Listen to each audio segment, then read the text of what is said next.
segunda parte do nosso estudo sobre exegese, hermenêutica e homilética. Vamos estar agora aqui estudando sobre a hermenêutica bíblica. Estou com algumas anotações aqui na minha mão, a qual venho estudando para que possamos ter um vídeo de qualidade, um vídeo bom, legal, para que venhamos a aprender juntos. E no vídeo anterior eu falei sobre exegese e exegese.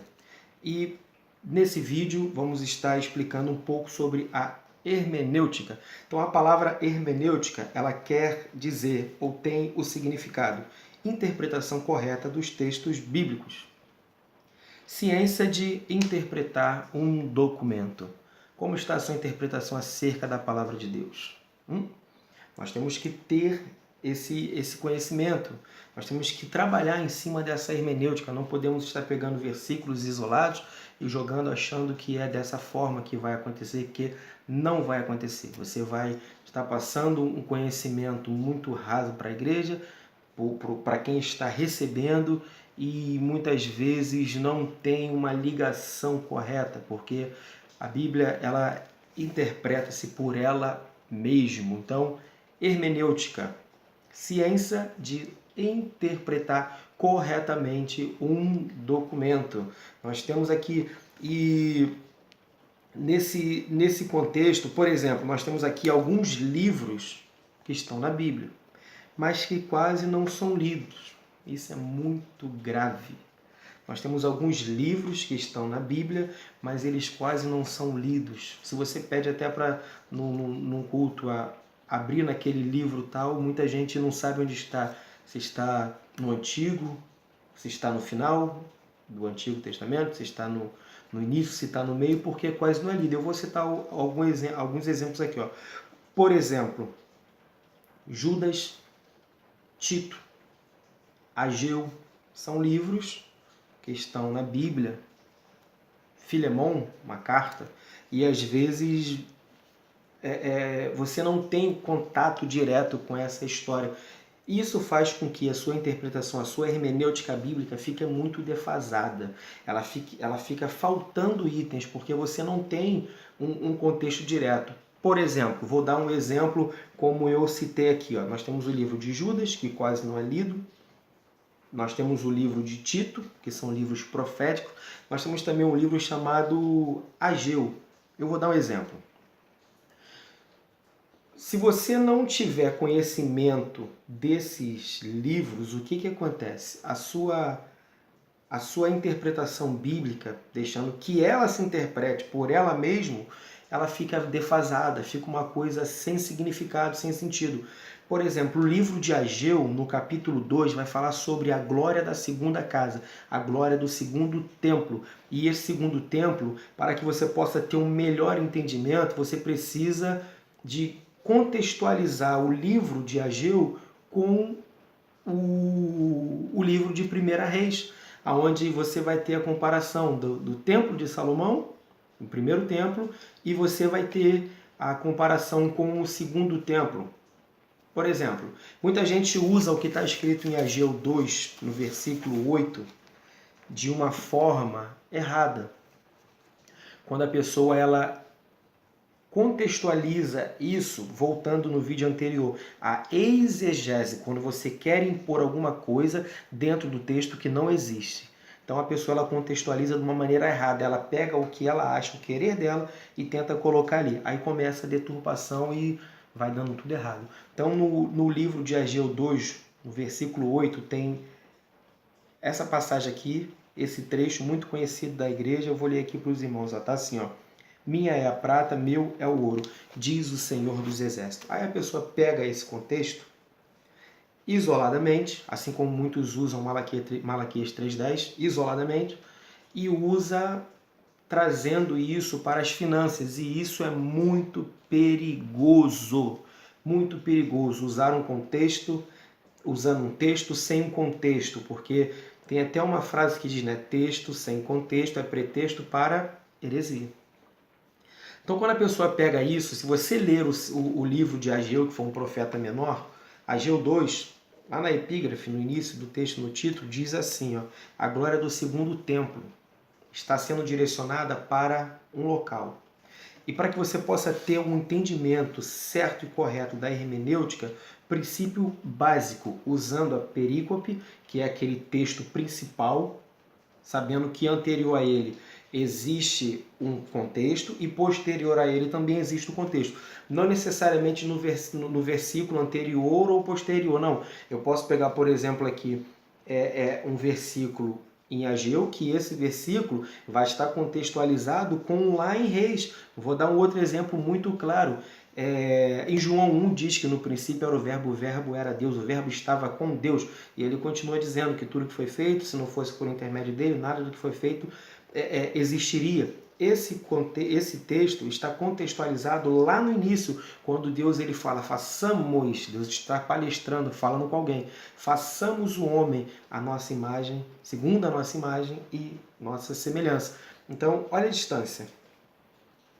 Um ocorreu no Antigo e o outro no Novo Testamento.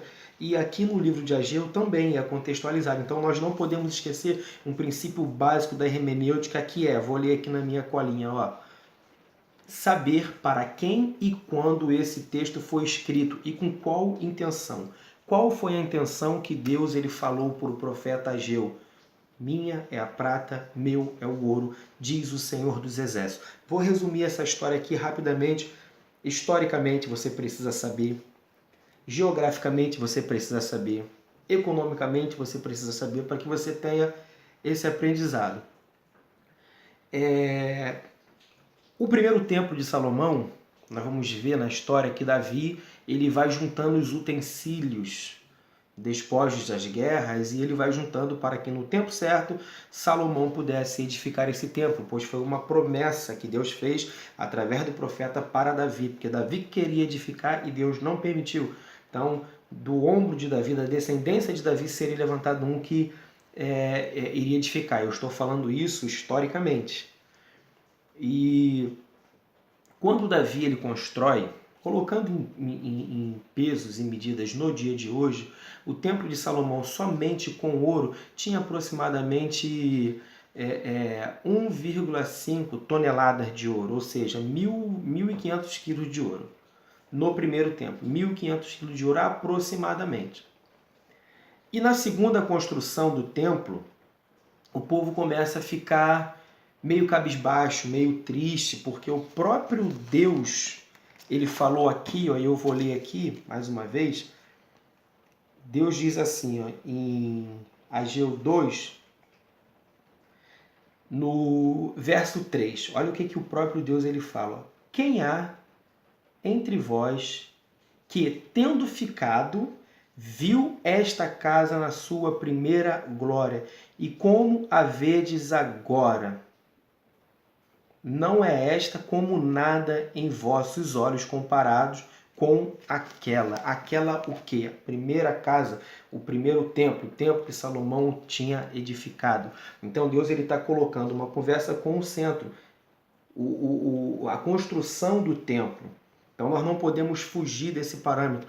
Por que ele fala isso? Porque ele viu que, como eu falei, no primeiro foi usado 1.500 quilos de ouro. E até esse momento aqui, eles tinham conseguido apenas 600 quilos. Então, de 1.500 para 600 quilos é uma diferença muito grande. E isso fez com que o povo começasse a se entristecer, a não se empenhar mais naquela construção.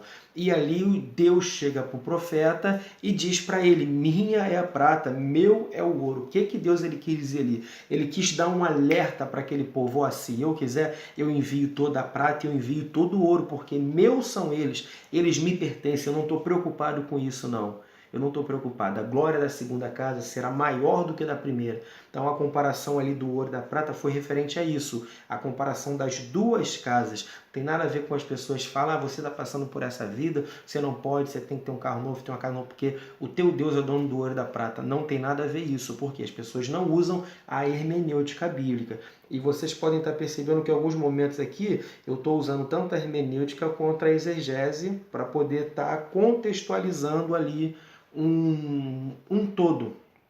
Então, nós temos visto aí que se você não tiver esses princípios, o conhecimento da exegese e da hermenêutica, não vai funcionar. Não vai funcionar. Muita gente, eu já vi pessoas falando que chega a hora, Deus abre a Bíblia e Deus dá a revelação do que vai ser pregado ali naquele momento. E isso é uma coisa muito perigosa, porque, por exemplo, nós temos um texto em latim, que esse texto em latim, ele é escrito isso aqui que eu vou ler para vocês, ó. Orare et labutare. Esse texto em latim, orare et labutare. O que quer dizer isso? Orare quer dizer orar. Labuta, labutare, quer dizer trabalho. Então nós não podemos apenas usar o trabalho e não ter a oração. Qual é a diferença? O que esse trabalho que nós temos que ter é o trabalho de examinar as escrituras. Nós não podemos somente orar e também nós não podemos apenas só examinar. Nós temos que ter esse balanço, esse equilíbrio. Você precisa orar, mas você também precisa estudar a Sagrada Escritura. Porque se você fica apenas na oração e não estudar, não funciona. E se você ficar apenas no estudo e não tiver o espiritual, também não funciona, porque fica uma coisa meio que maquinada e não pode ser. Nós temos que ter esse equilíbrio. Orare et labutare. Precisamos ter esse entendimento. Então, fizemos aí o entendimento do que é a hermenêutica bíblica. A hermenêutica nada mais é do que a ciência de ter a interpretação correta do que o autor, o texto quis dizer. Para que nós possamos ter isso, nós temos que ter esses princípios aqui básicos, como eu li, que é saber para quem e quando esse texto foi escrito e com qual intenção. Então, estudar é muito bom. Estudar a palavra de Deus é melhor ainda. Então, primeiro vídeo falamos sobre exegese, segundo vídeo falamos sobre hermenêutica e depois vou estar colocando um vídeo falando sobre a homilética, que é uma outra parte importante também do nosso estudo. Que Deus abençoe, fique com Deus, até o próximo.